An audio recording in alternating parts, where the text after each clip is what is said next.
Welcome back to Ice Wolves Insider, and it's time now for our usual From the Stand segment. And this evening we are joined by Ice Wolves followers Keith Kratchmer, Kevin Radloff, and Curtis Skalicky. Gentlemen, welcome to the program. Glad to be back. Long time no see. It has been a little while, yeah. So it's also been a little while since the Ice Wolves have had a home game, several weeks in fact. A lot of people looking forward to Tuesday's encounter with the North Stars, but obviously got to talk about the 6 games and 9 nights road trip that the Ice Wolves recently undertook. And I got to ask you guys, did you honestly think that the team would do as well as it did? 4-2, won some big games in some tough rinks against some very motivated clubs there. Maybe give the first word to Curtis there, your thoughts on the expectations you had ahead of time and if they met them. 4-2. I guess the only problem that I have is that the 2 games they lost, they should have won. Teams below them in the standings. So, you know what? You go in and play Yorkton, the 5th-ranked team in the nation, and take care of them. You know, pretty good. You can't complain about that. You know, picking up. Herauf is back in here now. We're playing a little bit, and Bob's been, kind of doesn't know where everybody's going to fit yet. And he's got a lot of depth up front. So, how do you fit all these guys in? But no, I'm completely happy and thrilled that they came back 4-2. Yeah, Keith, your thoughts on the road trip? Did that surpass your expectations, or? Well, I think so. Normally, you would think 3 out of 3 or 50% on the road is certainly satisfactory.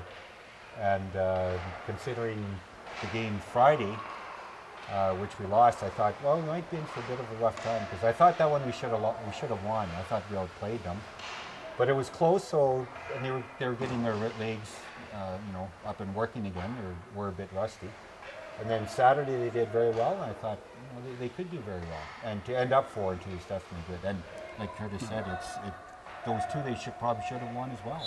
I think it very well could have been 6-0. Right. Yeah, last Friday, the Battle for the North Stars game. Yeah, the first game that they were on the road with. Yeah. Kevin, you had a chance to actually catch the Ice Wolves on the road for the last 2 games in Melville and in Yorkton. Both Ice Wolves wins. What did you see in those games? Yeah, it's always nice to pick up a positive out of a trip to the in-laws, so that's good. No, they played the best game of the year, I'm convinced, in Yorkton. Strong, very strong. It's funny seeing some of the forwards play defense like they are, trying to shuffle guys around and figure out what to do. And it's funny seeing good players sit too. There's just so many guys. But Melville, I don't think they played as well, but they had over 50 shots and scoring chances were off the charts. But they played well. It was good. It was good to see.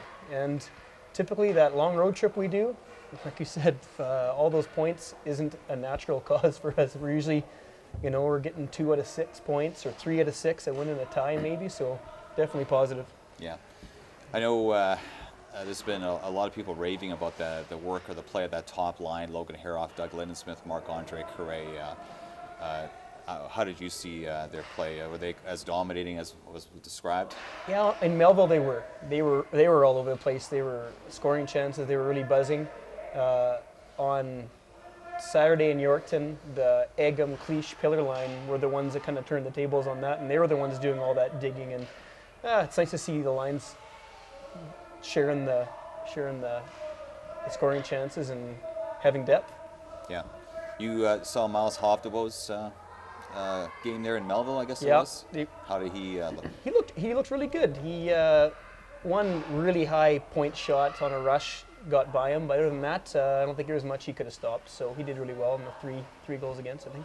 Yeah, Curtis, you alluded to it at the start there about just the amount of quality forwards that are on this team, and Kevin, you referred to it as well. What do you see this team doing over the next little while? Do you think they can keep everybody happy, keep everybody around, or do you see the team perhaps making some moves, trading some forward depth for some defensive depth, or what do you see this team doing? Well, Bob said at the beginning of the year he's got a better team to start with than he did last year. And with the addition of Herauf coming in, it makes the team stronger.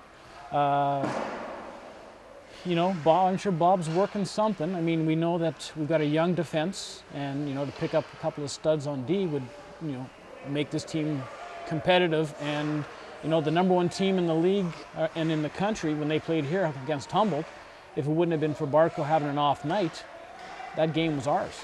So you know what? We're playing with anybody in this league, and I think Bob's going to probably make some opportunities happen and make some phone calls and get something in here, and we're probably making another run at it because we've got the tools in place. I see, just we were talking about, I see two good forwards going for a top 2 defenseman, just with the depth on forward we have. Like when you're seeing Kamisic sit for a game, and he was really flying in Melville and sat for Yorkton just to get guys playing, you got to get rid of a couple forwards. It's too bad, but it's really bad seeing some top-end guys that have to get shipped out. And Justin Ducharme is waiting in the wings here. Yeah, it's going to be tough. Yeah. Which I might add, the suspension wasn't warranted. I was just going to get to that. Maybe I'll give you the first word there, Curtis. 16 games. Obviously, we haven't had a show since that was handed down. I believe the Ice Wolves tried to appeal it. I don't think it got anywhere. Apparently, the appeal was okay. Yeah. So, your take on the 16 games, was it that bad, or what would you think? Well, with the web broadcasting, I've got access to the video, and I've seen it, and Kevin has seen it, and you know what? It was legal. It's unfortunate what happened to Domit. I mean, you don't wish that on anybody, but it was just a big-time hit that unfortunately, Domit's out for how many weeks? 16 games. I haven't seen that 12-game suspension from the dub yet, but they said that was worse as Cormier's hit and that other hit that happened in the OHL, and he gets 12 games. But they had to set a precedence, and now you're going to be looking at everything compared to this 16-game suspension. Bottom line. Keith, your thoughts on the 16-game sentence? Well, from an Ice Wolves fan point of view, I think it's too much. But on the other side, certainly if something happens to our players, that's one of the other teams does something like that, we would expect the same type of punishment. So, if it wasn't legal. If it wasn't legal, yeah, I suppose. Yeah, exactly, yeah. So I guess as long as it balances out and that we get treated the same way. Yeah. And then that one in Saskatoon, you said you got 12? Yeah. Well, that one was vicious. That one was almost intentional, and that was a lot worse than, although I don't know, I don't think the end result was as bad, but still the initial contact in that was certainly a lot worse than what we did, or what Ducharme did, so. Kevin, you apparently have seen the footage and your take on it? He came in, you could see his hand below, no elbows, shoulder to the lips, and it was a hit to the head. Maybe his jaw hit the ice, and you could tell that's what did the damage.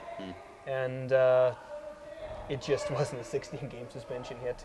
Maybe a couple for the blind side, but no elbow, not intentional, not a intent to injure type hit. So I think it was definitely too many. Keith and I were talking about this earlier in the day. Do you think that they decided on 16 games just to avoid Ducharme playing against the Clippers for the rest of the year? Because that's the way it's going to work out. Your take, Curtis? It probably had something to do with it. Regardless of what, Ducharme's out for 16 games, and we can cry over spilt milk all we want. That's one more talented forward that, we're not having to sit out. We have to sit out because of suspension. So when he comes back, now you've got more problems. He's gone, suck it up, we're winning. We've gone 4-2 without him in the lineup, and when he comes back, he's going to make us that much more on the top line or second line or however it's going to work. And Bob's going to have a bigger problem because now he's got more good guys sitting. So like Kevin said, there's going to be some guys that are going to be gone for some good quality D. Yeah. But that'd be my guess. I'm not Bob, so I can't answer that for sure. And the one positive is not an injury, so he's not coming off an injury layoff. It's something where he can practice at full steam. Yeah. Well, and he said he wanted to stay here during the suspension, not going home and have good old home cooking from mom and dad, but he wanted to stay here and skate with the guys, and he's been skating regularly. So good on him to be that part of the team that quick. Yeah. Well, guys, thanks very much for joining me this evening. No problem. Thank you. Thank you, Kevin. All right. Just joining us, this is another edition of Ice Wolves Insider, and from the stands, we'll be right back to wrap things up.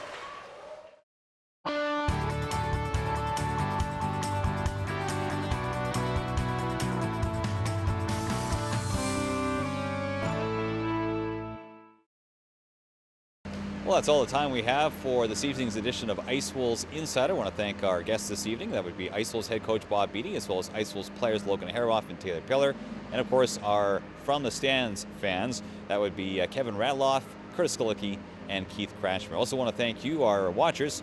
for bearing with us with this 4-week hiatus. Good to be back, and we'll see you next week's show.